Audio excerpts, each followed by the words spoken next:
Mana bu ahvolni ko'rib, bu nima bu? Bu nima ahvol bu? Buni qaysi stajyor, qaysi qo'ling sungur, qaysi qassob qildi bu ishni? Invalid qilib qo'yishibdi Kokoshani. Vashshe kapets, ko'ringlarmi rasmlarni? Duo qiling, Kokosh og'ir ahvolda. U oshqozon kestirish operatsiyasidan so'ng marhuma Halima Ibragimova azob chekkan xastalikka chalindi. Cho'tki qilib ozib oldim, orcha terimni olaman, u qilaman degan fikrlar bor edi. Yo'q, kerak emas, o'rtoqlar, kerak emas. Mana yana Kokosh qilib yig'lab oldim. Ko'zlarim qizarib ketdi. U operatsiya qilinganiga bir oydan ziyod vaqt o'tgan bo'lsa-da, oyoqqa tura olmayapti. Hodisa sabablari video davomidan o'rin olgan. Tezroq sog'ayib ketsin deganlar videoga albatta bir dona like bosib qo'ying.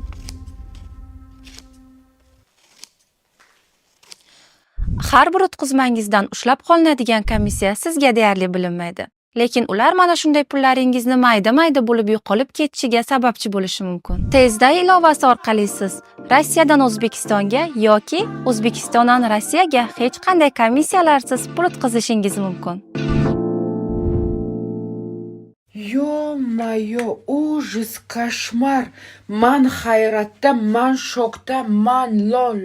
Bala, kirdiq-paddiq. Yo'p твою мышь. Avvalambor men sizga Kokoshga sog'liq tilayman. Iloyim sog'ayib yaxshi bo'lib keting, ko'rmagandek bo'lib keting. Bu operatsiyani men ham boshdan o'tkazganman. 4-oy bo'ldimi, 5-oy bo'ldi. Alhamdulillah, Xudoga ming qatla shukr, hammasidan yaxshi o'tdim. Bu ishni ko'rib, bu holatni ko'rib, men o'zimni doktorimdan mingdan ming rozi bo'lib ketdim. Lekin mana bu ahvolni ko'rib, bu nima bu? Bu nima ahvol bu? Buni qaysi stajyor, qaysi qo'ling sungur, qaysi qassob qildi bu ishni? Bu ishni qilganni hozir plasticheskiy xirurg desa bo'ladimi? Nima bu ahvol? Ужас, ёлки зеленые. Bu qizni srochno tajribali doktorlar ko'rmasa bo'lmaydi bu qizni. Bu qizni professionallar qo'riga topshirmasa, в общем невозможно bu ahvol. Endi представить qilinglar, bu qiz-ku qorinni qildirgan, abdominoplastika, liposaksiya, xuddi men qildirgan narsalar bu qizda ham. Endi mana shu ishni qilgan doktorga yuzi topshirganlari ahvoli nima bo'lar ekan? Nimaga unaqa bo'lyapti? Bir qarasang, ana mashina bosib ketgan qiz operatsiyasi noto'g'ri bo'lgan. Bir qarasang, mana bu qiz bu ahvolda nimaga bunaqa bo'lyapti? Ho, qizlar, ho, dugonajonlar, har qanday doktorga o'zinglarni ishonib topshirmanglar. Ne только bu operatsiya, любой operatsiyada har qanday doktorga ishonib bo'lmaydi. Infeksiya tushdimi, virus tushdimi, Xudo ko'rsatmasin, tamom. Bu ish orqasidan o'lib ketishinglar ham mumkin. O'shaning uchun ehtiyot bo'linglar, tajribali doktorga o'zinglarni topshiringlar. Arzon desa uchib bormanglar unaqa joylarga. Yo, tavba.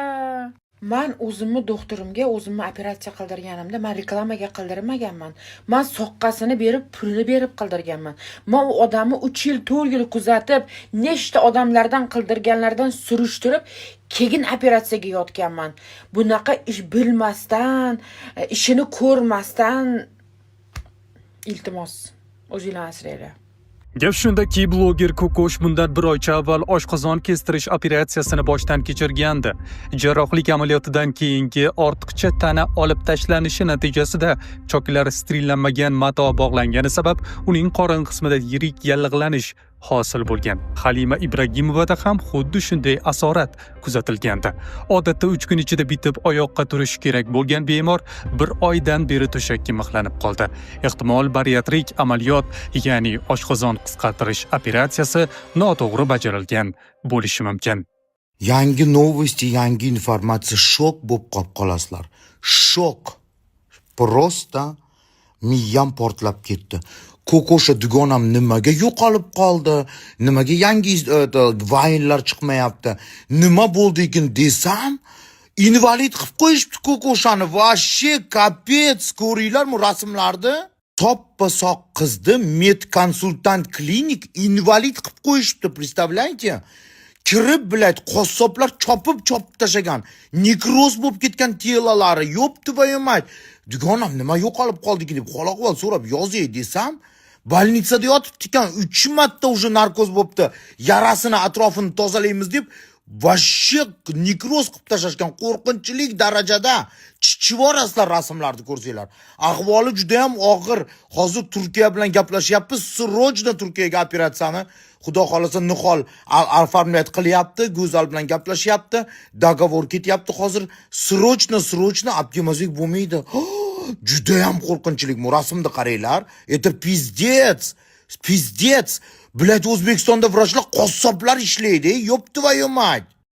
Hozir Shumixa ko'tarib, Nihol janjal qilib, tam istoriyasini bersin, doktorlik istoriyani bersin, biz Turkiyaga jo'natamizsa, qochib kabinetga qochib ketishdi vrachlar, представляете?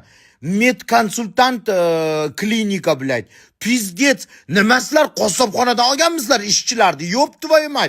Soppa-soq odamni Блядь, изуродовали, блядь, восстановление.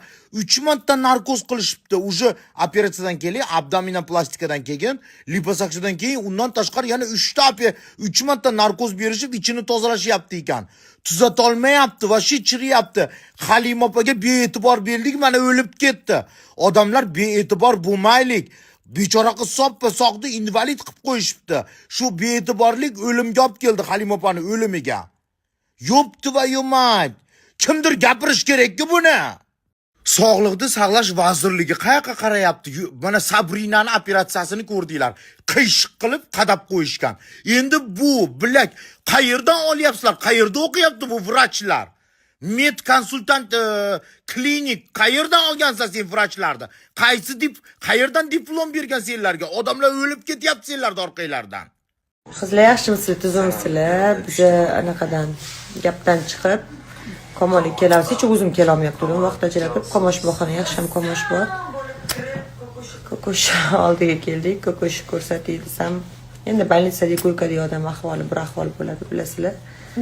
Lekin bitta narsa maslahat beraman. Abdominoplastika qilgandan keyin sterilizatsiyaga juda ham yaxshi e'tibor qaratishinglarni so'rayman. Ko'kosh ahvoli yaxshi emas.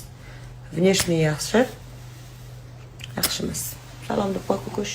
Salom hammaga. Usti yaltiroq, ichi qattiqroq aytmoqmiz.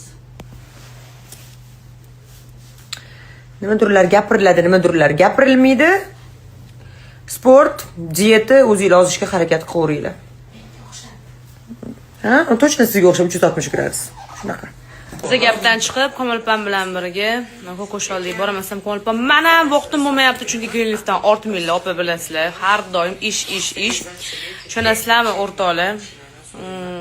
Ko'kosh so'rayapsizlar mendan. Ko'kosh oldiga hadeb kela olmayman, hadeb telefonga gaplasha olmayman. Chunki sabab baribir kasal odamni ovora qilgim kelmaydi. Mana hozir Ko'kosh mana yotibdi. Assalomu alaykum hammaga. Shu yerdan Komilpam bilan birga keldik. Voy, o'rtoqlar. Umuman xayolidan chiqarib tashlaylar.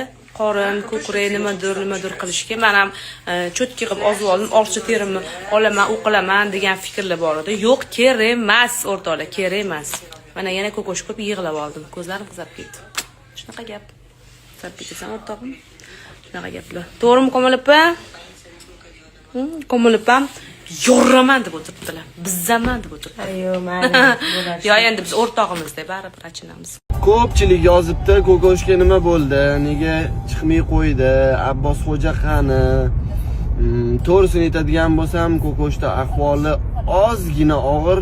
Sizlarni xafa qilmaslik uchun aytmayapti. Tez orada batafsil bilib olasizlar, o'zlari qo'yadilar. Bizdan shunchaki bugun yangi operatsiyani o'tkazganlarida ko'ngillarni ko'tarish uchun Diydor G'animatga ko'rgani ketamiz.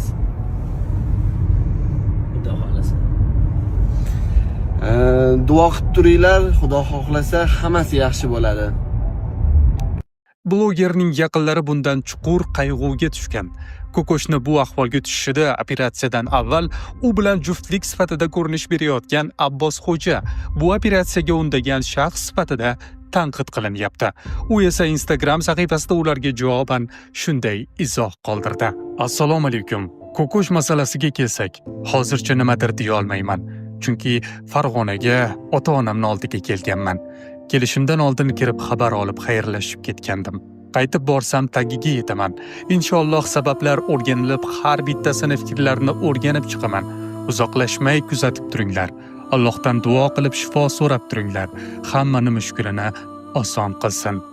Operatsiyani san uchun qildirdi deganlarga men batamom tish tirnog'im bilan qarshi bo'lganman. Endi u ham yaxshilik uchun qildirganman degan edi. Men uchun o'shanday qoling, xalq sizni shundayligingizcha sevdi deb maslahat bergan edim. Hammasi yaxshilikka, behikmat bo'lmas. Biz bir bo'lib duo qilaylik. Ilohim yaxshi bo'lib ketsin. Toshkentga qaytib ochiqlaymiz. Hozircha qayta olmayman. Va'da berib qo'ygan joyim bor. Bu yerda ham xalq meni kutib turibdi. Sovg'a tarqatishim kerak. Ota-onamni oldidaman.